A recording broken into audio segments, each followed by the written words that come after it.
Hey guys, it's Jane. It's Friday and I'm back for a Friday Reads. I'm very sorry I wasn't here last week.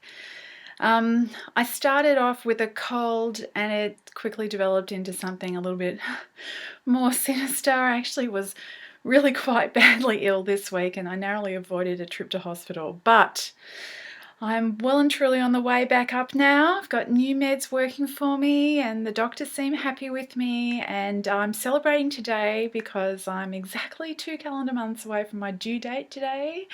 So it's all getting closer and yay. Anyway, I've got books to talk about because over the past 2 weeks I have finished a number of things. I'm sorry to say I'm not going to be able to speak about them in great depth because I've been unwell and my brain has been fried, and so I don't have hugely in-depth thoughts to share, but I'll just run through what I've done and we'll do what we're doing. How about that? The first thing I finished, which I finished not long after my last video, was Lonesome by Larry McMurtry, and it is now nearly 2 weeks ago, so forgive me.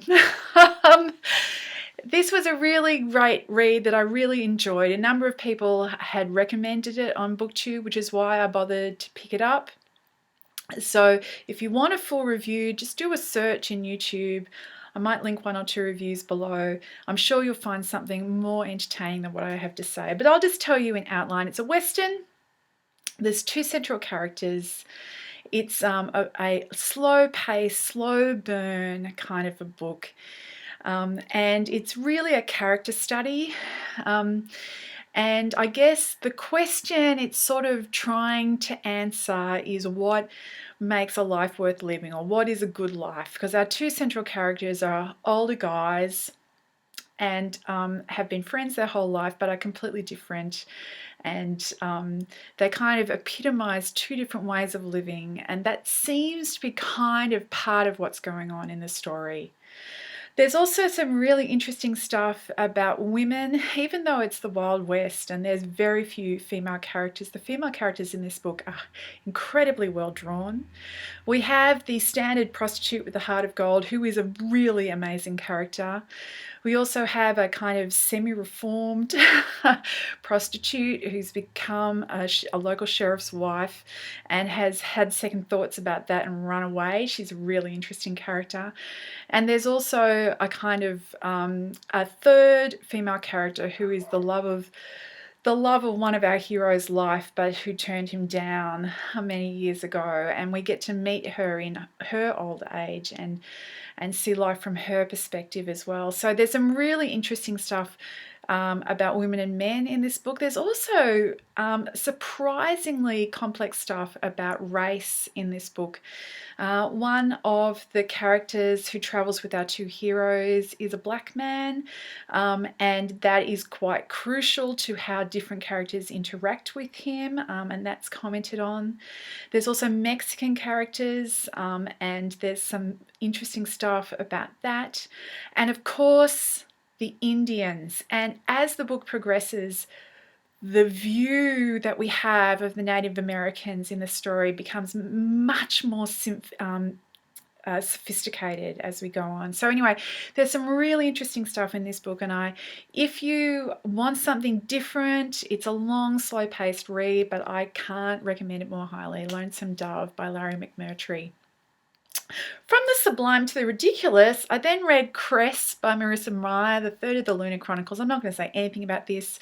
I just didn't enjoy it. There's any number of people on BookTube who will tell you how wonderful it is. I'm not going to be one of those, but I'm not going to be a party pooper either. I'll just say not for me. So if you want to hear more about it, find somebody who enjoyed it to tell you about it. The next thing was Never Go Back by Lee Child, which is number 18 in his Jack Reacher series. It's a little while since I read the last one of these that I've read. I've read all of them up until this point.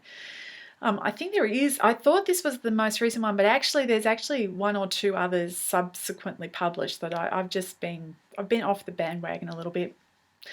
The Jack Reacher books are something a bit special. I was trying to think about it as I was reading it, what it was that was enjoyable about them. And I think it's really the character of Jack Reacher. He is a complete fantasy because he is this omnicompetent man who never has any hesitations and always knows the right thing to do.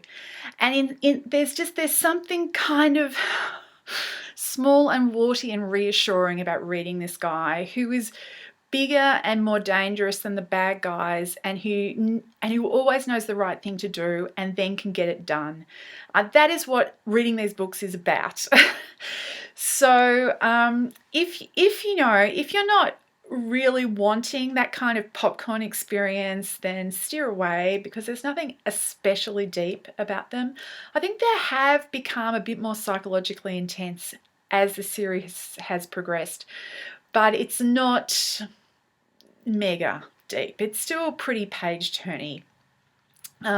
In this one, Reacher returns to his old unit. He is a discharged military police officer. He was he entered his father was in the Marines. He entered the army at a very young age, not the Marines, because he wanted to piss off his dad, of course. He entered the army at a very early age, and he spent his entire youth basically going from country to country. A number of years before the story set, like maybe 5 years in now at this point, he was discharged. He was a major at the point where he left the army, and he was commanding officer of a unit of military police. In the story before this one, he had some connection with the new commanding officer of his old unit.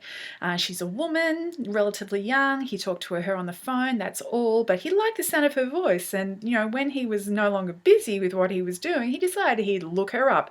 So he hitchhikes across the country to the headquarters of his old unit, arrives at night to discover that the unit is in disarray. There's strange things are going on. The woman he'd spoken to the phone a couple of weeks before has been removed from the position of commanding officer, and so Reacher is going to get to the bottom of it. This story is all about kind of wheels within wheels and corruption within political and military systems in America. But as I say, it's really just about watching a guy do, because sometimes a man's got to do what a man's got to do, that sort of thing. That's it. So look, I really enjoyed it, but I think that probably says more about me than the book. After that, I read something a little bit more intellectually substantial, Clash of Eagles by Adam Smale. This is just another random pickup from the library. I really enjoyed this. This is the first in a trilogy of an alternative history. It's set in the 13th century, so I'll just let that sink in for a moment. But it's a 13th century in which the Roman Empire is still ascendant. The central character of the story is a commanding officer of a legion, a Roman legion, the Fighting 33rd, who have been sent by the emperor to the New World because there are rumors that there's gold, and so the Roman emperor wants it, and so he sent a legion across the ocean. They make landfall at Chesapeake Bay. I'm sorry, I can't I've read that name a million times in my life, but I have no idea how you pronounce it. I only even actually have a very vague idea of where it is geographically, but that's where they land, and then they head west, and they meet different groups of natives as they go. They're having a little bit of trouble. They haven't come across any gold or big cities like they were looking for until they come to the mound builders on the Cahokia River. It's difficult to kind of... Anyway, they meet their match is what happens. There is a particular civilization of Native Americans who they meet, and there's a battle, and I can't really tell you what happens from then on because major spoilers. This was a really interesting read. Lots of the stuff is interesting because of the historical background, and I learnt lots of stuff I didn't know about pre-Columbian civilization in America. There's a pretty extensive afterword in the book which explains that lots of the details are actually based on archaeological fact, which was fascinating. But anyway, I really enjoyed that one. The final novel I have to tell you about is Persona by Genevieve Valentine. She's an author I hadn't come across before. I understand she actually does comics as well. If somebody knows all about her, feel free to comment below and tell me. I had thought, looking at the cover and what I'd heard, that this was an SF story, but it really didn't seem like one to me. It's set in the near future, which is the only kind of SF-ish thing about it. It's actually a political thriller. I really enjoyed it, but it didn't seem particularly SF-y to me, but maybe my instincts about that sort of thing aren't especially good. So anyway, it's set in a near future where the UN, which is no longer called the UN, is basically the governing body of the world, it seems like, and things have developed to the point that UN representatives, are chosen for their telegenesis. That's entirely the wrong word. That they look good on camera, and so they're actually called faces. So the faces are the people who stand up and make speeches and vote, but everybody understands that the faces are actually just like newsreaders, essentially. So the story follows a face from the United Amazonian Rainforest Coalition, I think that's right. And she comes from a relatively powerless kind of area in the world, who is having a lot of environmental trouble with climate change and whatever. And yeah, she is done one or two things to make herself notorious. In the couple of years she's been a face, but basically she's not important. But she seems to possibly have struck the fancy of the face of one of the big nine, who are members of the equivalent of the Permanent Security Committee, which is not called that in the book, and is possibly on the brink of signing a contract for a personal relationship, because that's how those things work. So like, people always talk about in this Hollywood star system, that actors would get together and be seen by the paparazzi as a couple to get publicity for themselves. People do this in the UN now as well. Anyway, she is going to an appointment, and she drives up in the limo behind in the alley behind the hotel where this face is staying, this big time face is staying, and she steps out of the car and gets shot. And this is the kind of opening of the book. Who was shooting at her? Why would anybody be shooting at her? And then the other point of view character in the story is a young, I think he's Korean man, who was on the way up and is now on the way down career-wise, and he is trying to make it as a snap, which is this near future version of a paparazzi. So he got a tip, or he worked something out, and he's hiding in the alley hoping to get a photo of her going into, because he has a feeling that she's about to become important, and so wants to get pictures.